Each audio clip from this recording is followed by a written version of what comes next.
Alright guys, so I want to walk you through how to rearrange the apps on your Apple TV. So it's very similar to how you do it on the phone, but we need to use our remote control.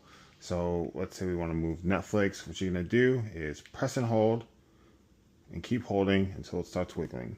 And now you're just going to use the directional pad to move it wherever you want it to go. When I'm done, oops.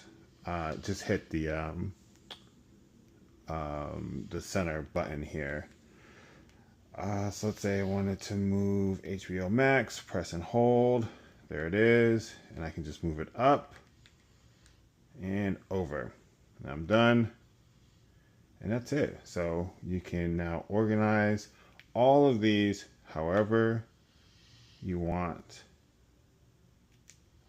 Oops. Press and hold. However you want it to look. So